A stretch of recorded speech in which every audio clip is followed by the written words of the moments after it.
Good morning, all.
Is it turned up? Oh, I heard it.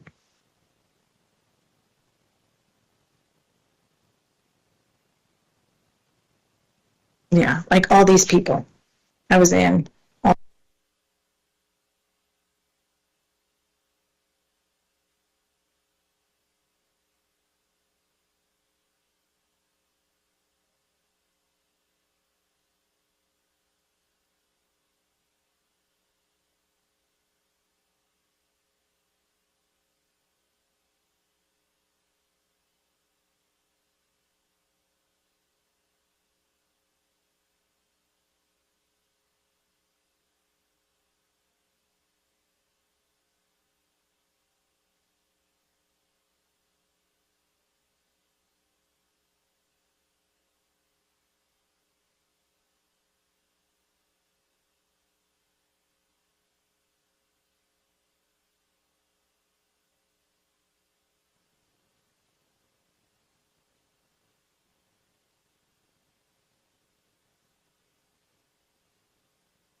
See Cheryl Caulfield meeting. She might be on the second page. Okay. Dave,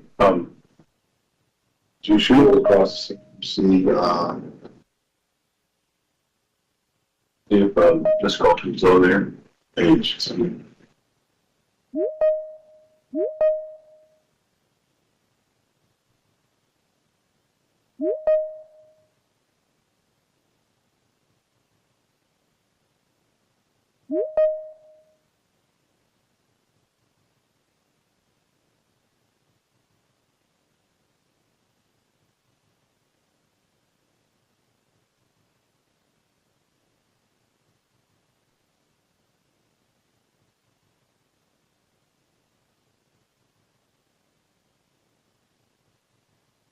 All right, hopefully you all can hear me. I was having a little technical issues. Can you all hear me?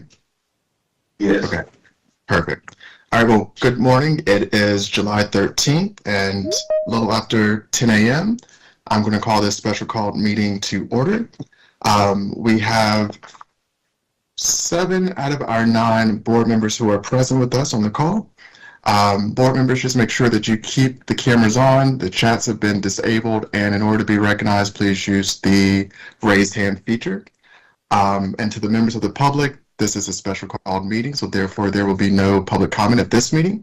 Public comment will resume at our July 21st meeting. I will lead us in the pledge. Ms. Allen, are you good before I proceed? I should have raised that earlier. Yes, I am. Okay. All right. So I will lead us in the pledge. I pledge allegiance to the flag of the United States of America and to the republic for which it stands, one nation, Under God, indivisible, indivisible, with liberty and justice for liberty all. and justice for all. All right, that was a delayed response, but appreciate it. Before we get going with today's agenda, I will entertain a motion to approve today's meeting agenda. Is there a motion? So Vice Chair moved. Hershey? I'm sorry, There's a so moved motion. to accept the, or approve the agenda. There's been a motion. Is there a second? Second, It's been seconded by Ms. Edmonds. We will have to do roll call vote due to the fact that we are all remote. So I will start with Vice Chair Hershey. Aye. Mr. Board Member Haggerty. Aye. Board Member Caulfield. aye. Board Member Edmonds. Aye. Board Member Ing. Aye. Board Member Gordon. Aye. Board Member Job. Aye. I am also an aye. The agenda has been approved. At this point, I will now turn it over to Dr. Taylor and Thank you, Mr. Burnett. All right, thank you, Mr. Chair. We appreciate the board allowing us to have this special call meeting on such short notice.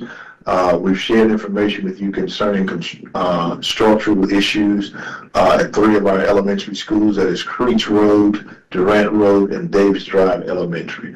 We've been in the process of evaluating some of the issues that we have, and we are now coming to the board with some items concerning what we've discovered so far and the repairs that we believe will be need to be done once finalized, and seeking approval for the board to engage in contractual agreements to fix those issues. So at this time, I will pause for David Burnett. Dr. Taylor, Yes, sir. I made a mistake. I cannot see all the board members the way the way this is being forecast or projected. I sure that the minutes reflect that, and I apologize, Board Member Rice. Okay, thank you, Mr. Chair. But again, I will now turn to David Burnett. We'll walk through where we are at this point, and then after he completes his portion, I will have the Finance Department to briefly discuss all the pre-audit requirements that we will meet, and then we will open it up for questions from the board. Mr. Burnett. Yes, thank you. So did want to make sure you all know that structural engineers continue to work through the weekend. They're continuing to perform what we would say primarily is non-destructive testing to better learn the conformance of the original construction to the original design documents for the 3 schools. On Friday, we met with half a dozen contractors at one of the schools and walked through the expected repair scopes of works. And we received feedback from those contractors, good information, good feedback, and that's going to the engineers to, again, modify, adjust, consider as part of the repair scopes. The engineers are putting together the bid package for the 3 schools. It will be 3 different scopes. We do expect it to be 3 different bid awards, and we expect to receive pricing later this week and to award those contracts later this week. We do greatly appreciate the design team. We have a lot of confidence in the design team and the contractors who were out at the school on Friday.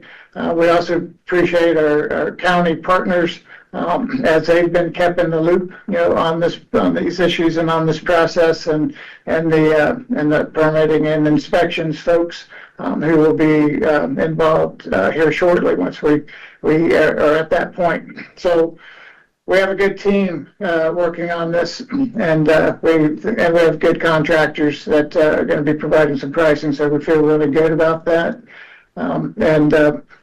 And just have to see what the final scope of work is going to be. Some of that may be as we are in the work in the schools doing it, but that's what I can share with you now. Certainly the main points of the PRACES covers a lot of the issues that you all need to be focused on today, and happy to take any questions there.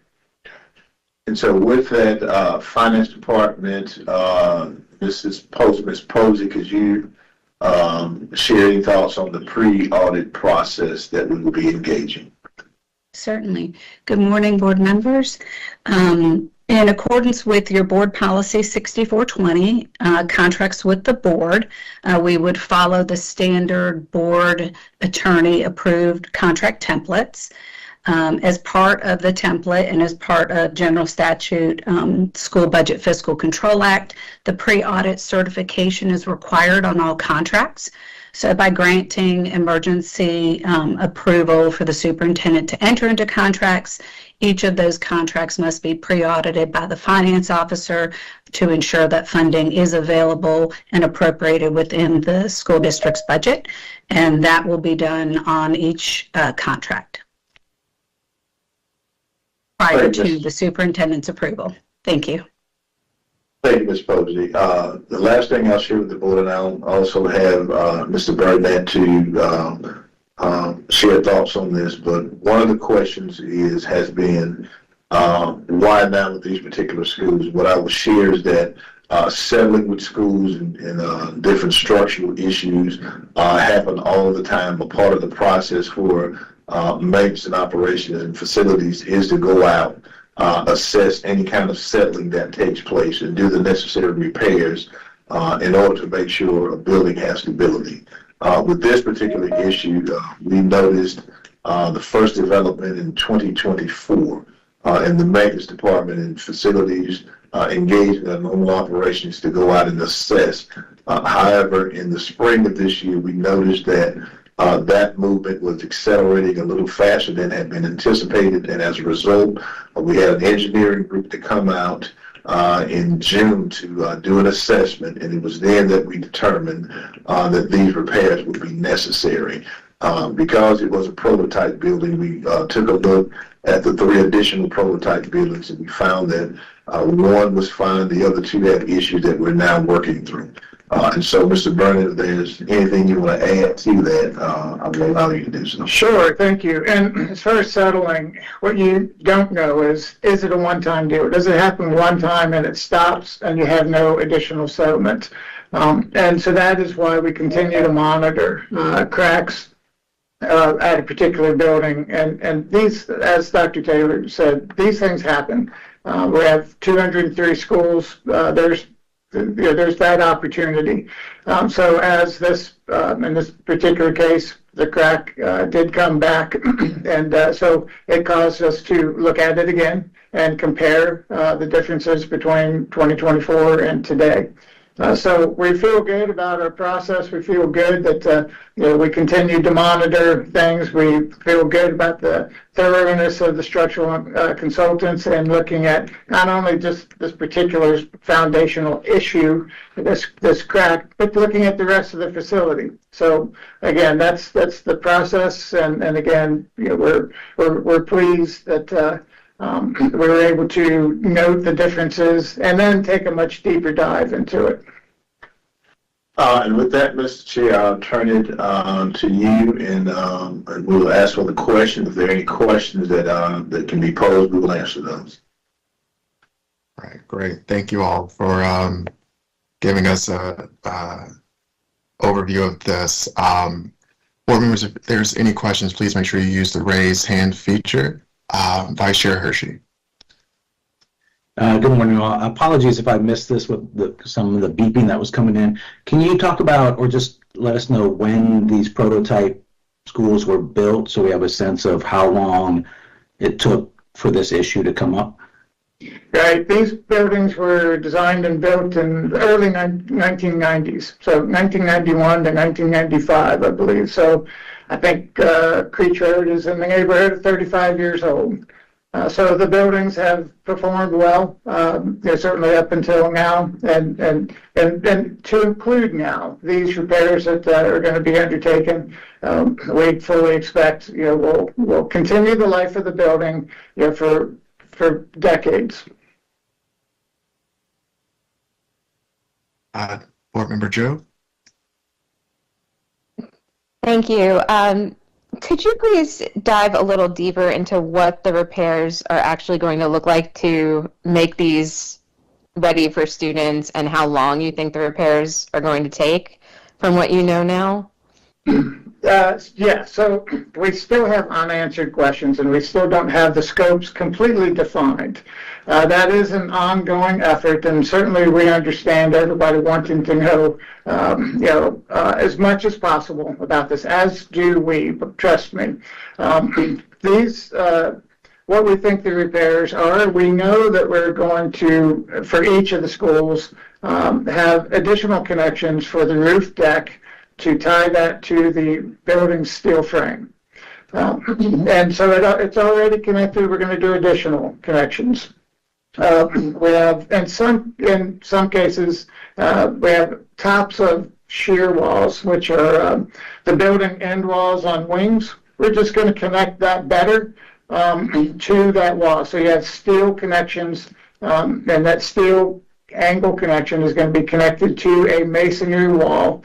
And we are going to enhance that connection, so we know that that's the scope of work at several of the facilities, and TBD on some other areas. We do feel that we may be doing some additional work, but it's too soon to confirm that at this point. Board Member Job, do you have a follow-up? Board Member Rice. Good morning. I just have a very quick question. Board Member Rice, we're having a difficult time hearing you a little bit. Can you speak into the mic a little bit? Can you hear me? I'm yelling at this point. That's perfect. That is perfect. Okay. I just have a question about how are we, I know you mentioned the 90s, 95, when buildings were being built. How are we able to identify other schools at this point moving forward? I know that we have routine checks that the facilities always do, but what is our path forward with making sure that we can identify other schools that may have some of these challenges around the builders that we may have used in previous times with our other schools to make sure that we have a plan in action in case this is happening in other places before we can assess it. Happy to try to answer that. And what you look for are some telltale signs. And in this particular case at Creech Road, we did have the cracks that was happening in a couple locations that then caused us to look at that and additional parts of the building. So when you have these telltale signs, yes, that's where you take the deeper dive and look. And so hopefully that answers that question. That's really the answer on that. No, I'm sorry. I don't know if I misunderstood, if I didn't ask the question right. I'm asking about other schools besides the ones we've identified. I'm saying how are we identifying other schools through the routine checks that we're doing? Are we escalating those routine checks that we do for other buildings around these same decades in the 1990 decade of when it was built?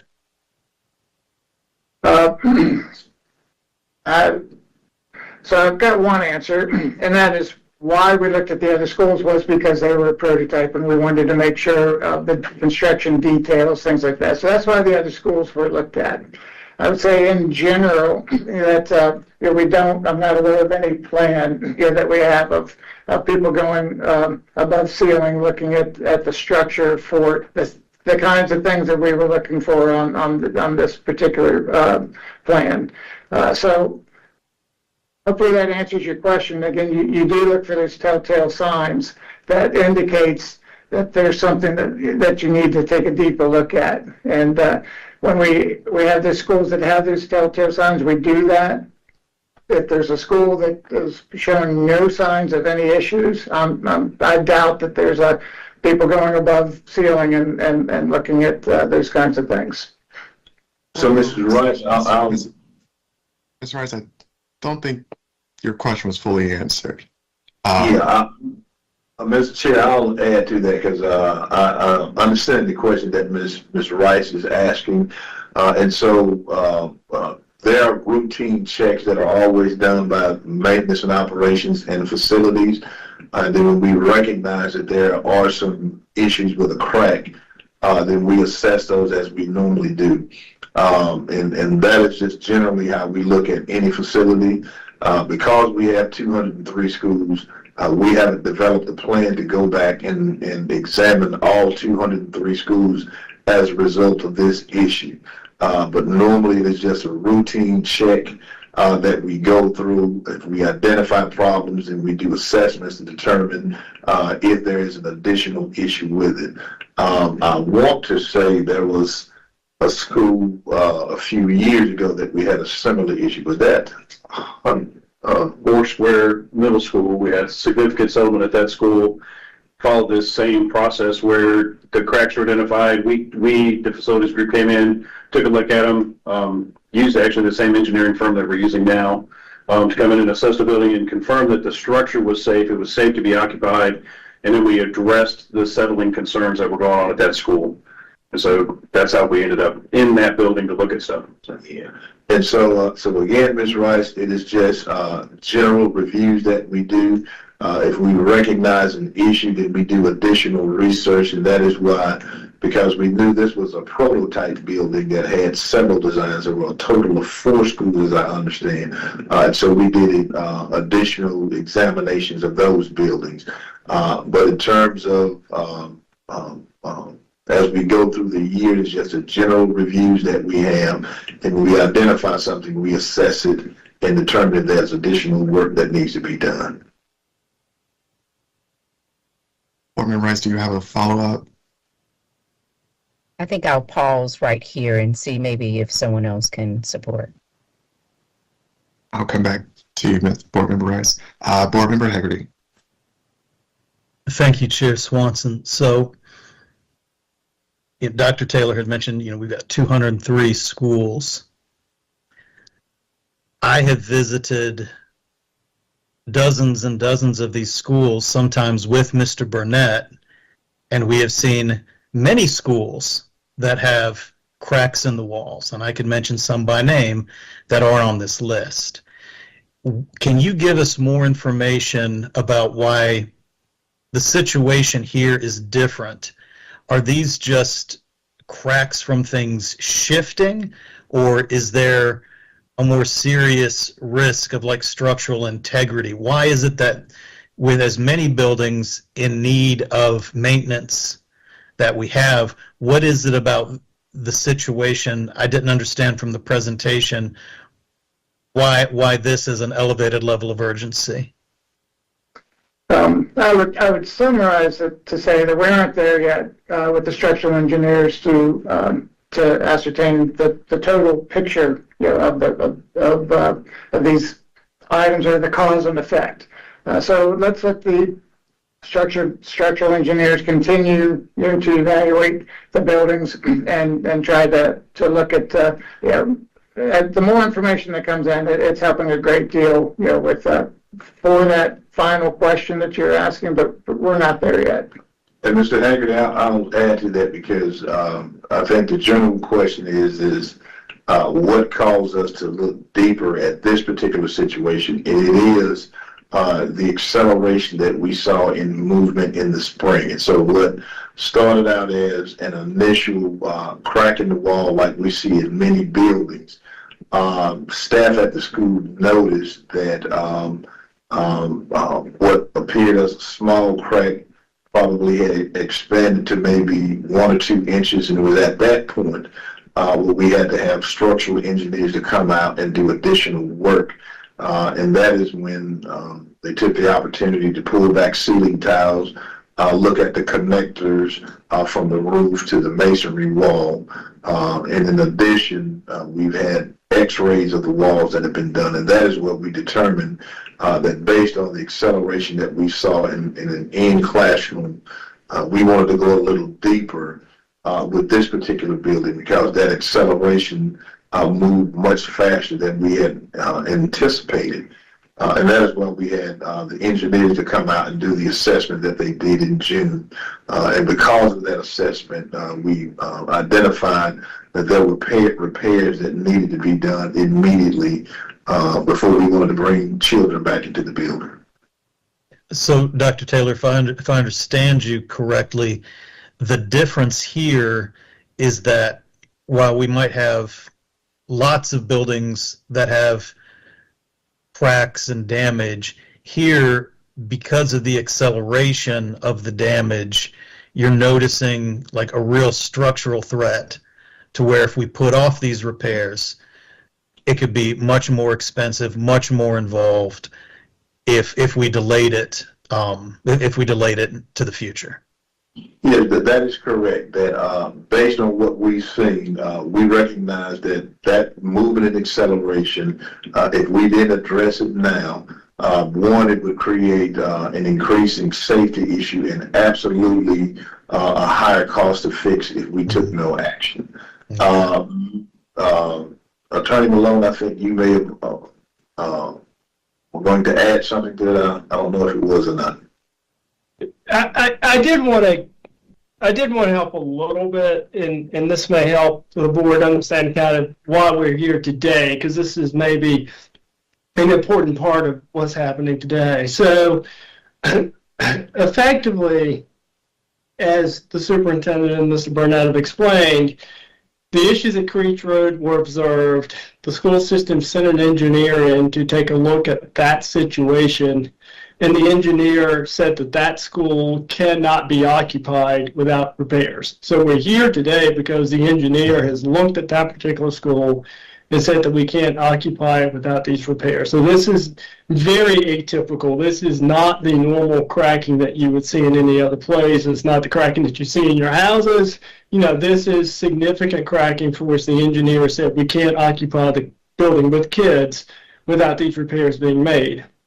We're here today because we need these repairs to start like immediately in order for these buildings to possibly be available for use at the beginning of the school year. So that's really what's triggered this. There is a lot of information that Dave and his staff will be bringing to the board at subsequent meetings to better explain what is occurring and what the ultimate fixes are going to be. The problem is that we need the repairs that we don't even know exactly what they are yet, but we need those repairs to start as soon as we can in order to get this work completed, or to have any chance of getting this work completed before school starts. And that's really what's driving today's meeting. I mean, we felt that if we waited until next week's regular meeting to get authority for the superintendent to enter into contracts, that we would, or even for the board to approve contracts, that's a week that we don't have right now to have a chance to occupy these buildings. As some of you know, one of these schools is a year-round school, which means that, you know, we're up against maybe an unrealistic challenge of making those repairs by the end of this month. So there's a lot that we are still trying to understand, but this is not the typical cracking that you would walk around and see. These cracks are monitored. We send people out all the time. When we sent the engineers out to look at this particular building, the concern was that they basically said that we could not occupy. They did not believe it would be safe to occupy. As Dave then explained, because this was a prototype design and had been designed and built similar in some other places, we sent them to those schools to look at those schools that are the same design to see if we were having similar problems. And in 2 of the 3 additional schools, that was identified. So again, this is all being driven by an engineer telling us at the moment that they can't be occupied. We are still trying. We don't even know exactly what the full repair plan is going to be, but we're trying to get as much of that pulled together as quickly as we can. But we need to be able to start the repairs as soon as we have a plan, and that's really the basis of today's meeting.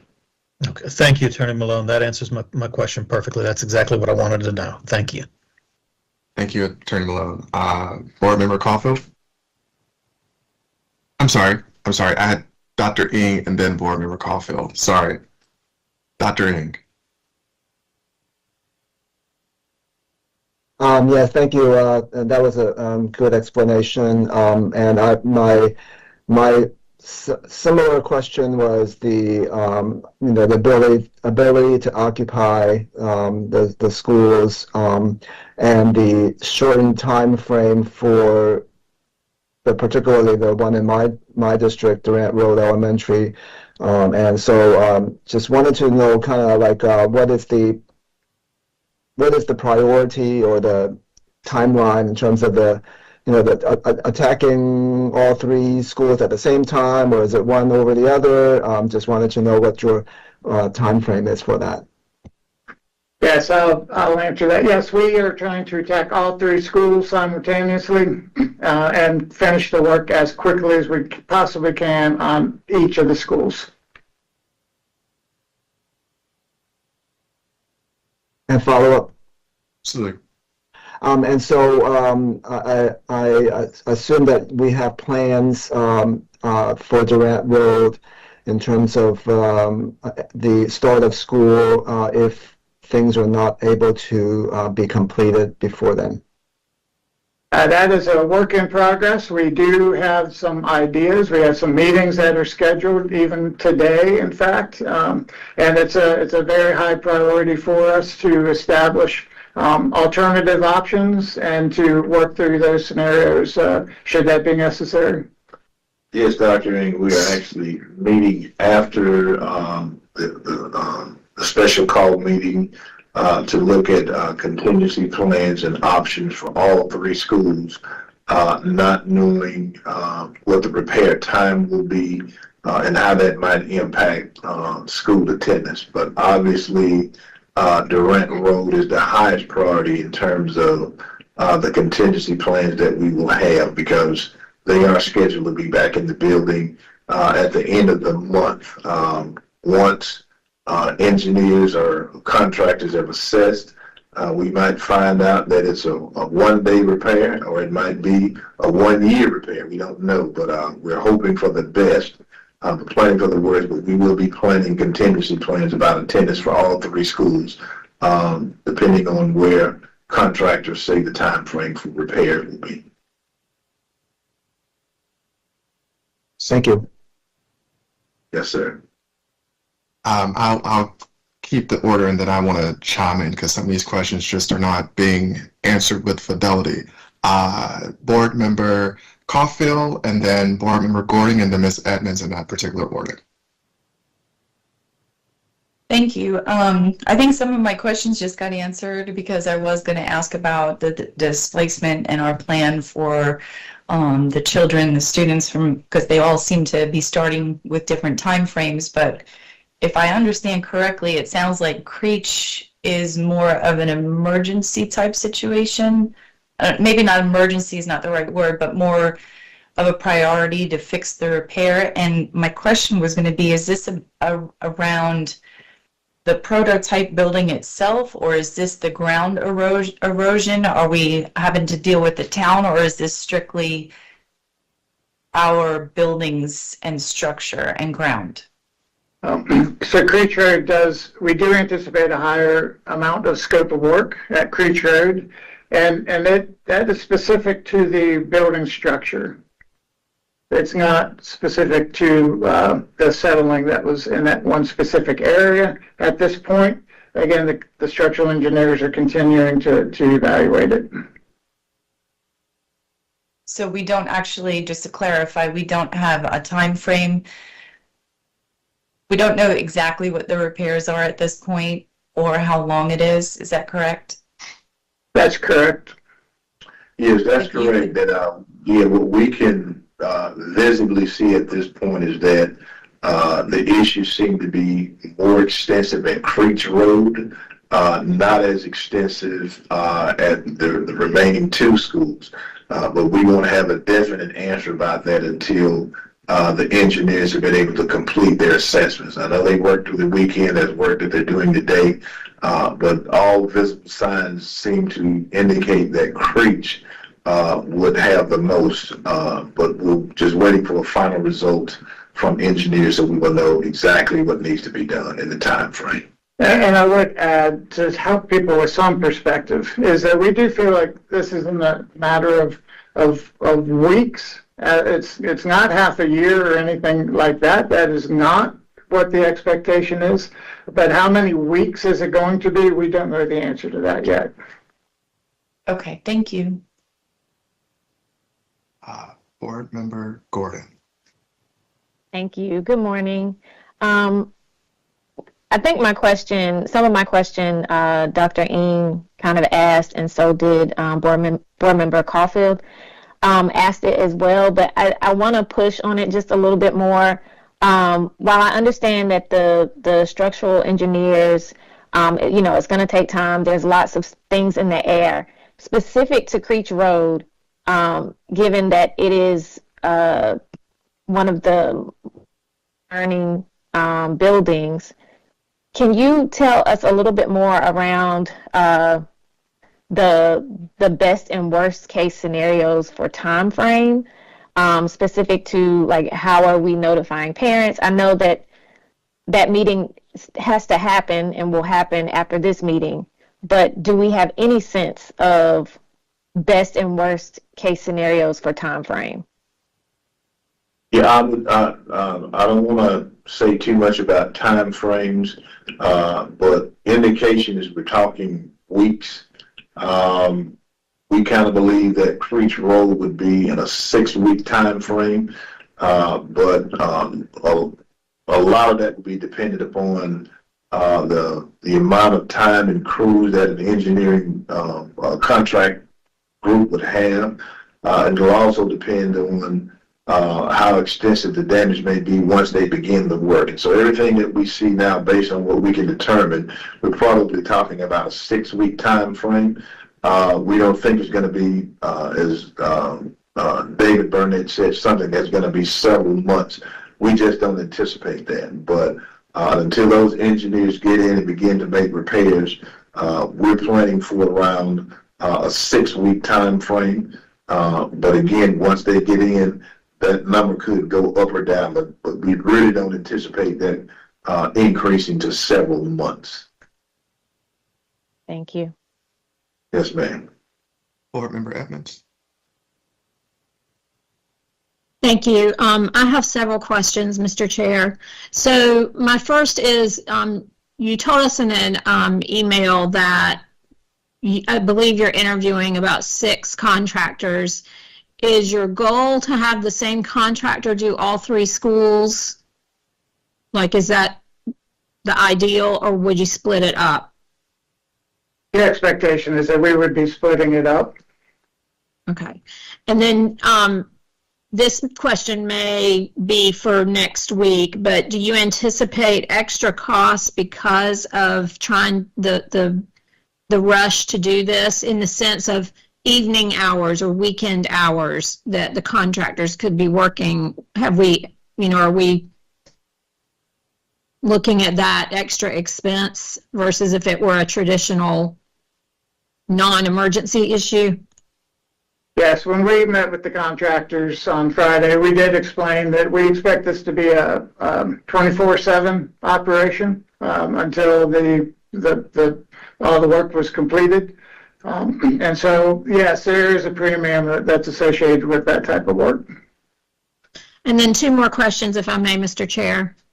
Have Durant and Davis Drive also been deemed unsafe to be occupied? That is correct. And it's by students, yes. Okay. And then my final question is, are these repairs isolated to areas of each building or the entire structure of each?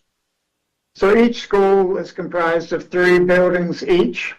So each of the 3 buildings has identified areas that are impacted. So essentially, there's enough of those areas, you put them together, and that it'll take the entire school campus. So hopefully that answers your question. It's specific areas to each of the buildings, and that's throughout the school. And Mrs. Edmonds, all of those areas are not the same in all 3 buildings. There are some similarities, but some may be in different locations, as I understand it. Thank you. Thank you, Chair. So I'm just going to follow up on some of the questions that my colleagues raised, because I understand, when this did make the news, it was very dire. And so I wanted to circle back to the one that Ms. Wright, Board Member Rice raised, and correct me, Ms. Rice, if I get it incorrectly here.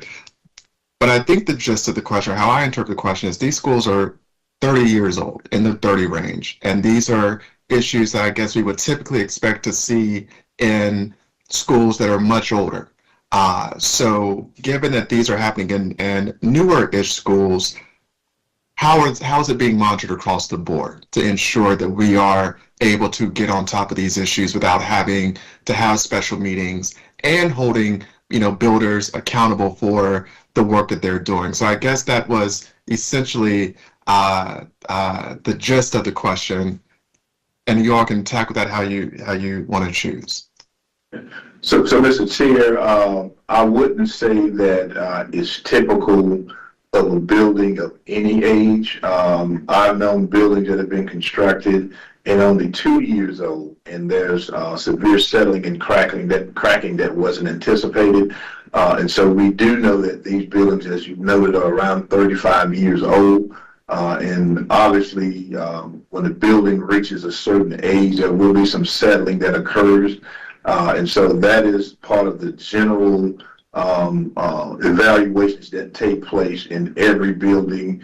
When we identify a crack or a structural issue, then we have to evaluate that to determine is it something that's structural and beyond what is the general settling that takes place. And so in this particular instance, when we recognize that this began to accelerate, that is what caused us to go back and take a deeper dive. So I think, and Dave, I'll let you kind of speak to this, that I don't think any of these cracks were visible at Durant and Davis. But because we noticed this in the Creeks building, we said, let's go back and do these additional reviews at these other buildings. And that is where we now recognize there's some things that are even internal to the wall that wouldn't necessarily come up in a visual inspection. We talk about the amount of rebar that may be in a wall. That is where the engineers have had to come back and do actual x-rays of the walls to see what is in the interior. But then some of the visible things that we could inspect. And so it's not that a building would be of a particular age, because it could be an old building that doesn't have any issues, or it could be a new building that have unanticipated issues. But Dave, you may want to. Yeah, and I would say that this is a discussion that's going to be had with our structural team, and to have much further discussion on that about what is it that we may need to look at in the future or for other buildings. I really wouldn't want to theorize in this particular environment right now, but that is a conversation we will be having with our structural team. So I guess is there plans moving forward to make sure that we're addressing all buildings is the heart of that question. And we can bring that to a facilities committee meeting, which I feel is more appropriate. I also want to circle back to the contingency plan, because realistically, with Durant starting on 7:30, there is no way that everything can be as neatly packaged and put together to meet the deadline for schools to come back. So just make sure that we have an appropriate plan to communicate that with families, because this is going to not only impact families, teachers as well, as they're gearing up for Meet the Teacher Night and for teachers trying to gear that get their classrooms taken care of. So if that plan, once you all have your meeting, if you all can abreast us as quickly as you can, the schools and of where the students will be going, that way, as we're getting questions, we know how to fill those questions appropriately, because just like, we have to hold, I won't, I think y'all got the point that I'm raising there. Thank you, Mr. Chair. We appreciate that comment, and we do want our community to know, both schools and parents and students, that this is an issue that we know we have to address immediately, particularly as it relates to Durant. And so we know that there are several different options that we're going to look at, and those are the things that we have to communicate not only to the parents, but to the other schools that may be impacted by this particular decision. And so again, that is part of the planning that we will be discussing after this meeting, and we've also had those discussions over the weekend and prior in last week. But we do appreciate you bringing that up, because it is something that has to be addressed very quickly and communicated out. And then finally, I'll go to see Dr. Ng's hand. Do we have an estimated cost of what this may? I see Attorney Malone shaking his head, so I guess we don't have that yet. We don't at this time, and we do expect to get some pricing at this week. And let me explain the format of that. It's going to be unit pricing for particular types of work. And so we will then be filling in how many locations that then occurs at. So even when we do get the unit pricing, that will help us be able to determine which contractors, but we won't have a lump sum cost at that point, if that makes sense to you. So, Attorney Malone, I guess my question to you would be, as we, give a motion, is it just broad authority, or do we need to set an amount of how much the superintendent will be able to move into the contract? That was I want to know what the question, the cost factor may be. So as it appears on the prices, we are limiting it by the amount of money that's in the budget, but and part of that is because we're not in a position at the moment to have a reasonable estimate of what it will cost, but we know we have to get the work done. What we are hoping is to be able to provide some, better magnitudes at your meeting next week. But right now, we just don't know enough about what it's likely to cost, except we are hoping to be able to get under contract this week and to get the works, to issue a notice to proceed, by the end of the week, so that, again, Durant Road, which is, starts, as we've all said, later this month, can have the best opportunity to open on time. But we don't know, and that's why we limited it here by, the amount of funds in that budget that David Nieder, David Burnett, and Tricia Posey have all kind of discussed and we certainly believe that we've got plenty of money there. We hope this will not be terribly expensive in the grand scheme of things, but we just don't know enough today, other than kind of what we are hoping those numbers to look like. But we'll certainly know they can provide a more reasonable update, at the next board meeting. Thank you. Dr. Ng? Yes, thank you. I just want to circle back to Durant Road Elementary and the contingency plan, because I understand the teacher work days is on July 22nd. I just want to make sure that our principal is integrally involved in the discussions about the contingency plan, because we're going to have to move the Titanic in a very, very short time. So if there's a way that they, the staff there can be participating in it and to make it really move fast. So thanks. Thank you, Dr. Ng. Any other comments or questions? Board Member Edmonds? Just a comment, and I'll be brief. I do want to acknowledge and thank our team in the facilities department and all the other folks that have been involved in working over the weekend and evenings since this happened. That's never easy on folks, and I just want to thank them for this extra hours, extra energy going into this. Thank you. So Attorney Malone, if you can help me with the language of what motion I need to entertain so we can make sure it's done correctly. Sure. I think the motion would be to authorize Dr. Taylor to award and to enter into construction and related contracts required for the completion of the repairs at Creech Road Elementary School, Davis Drive Elementary School, and Durant Road Elementary School, so long as there are funds available in the PREP budget. So, Vice Chair Hershey? If the chair is ready, I would make the motion based on Attorney Malone's language.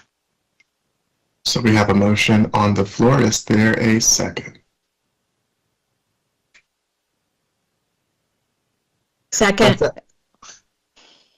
It's been seconded by Ms. Edmonds.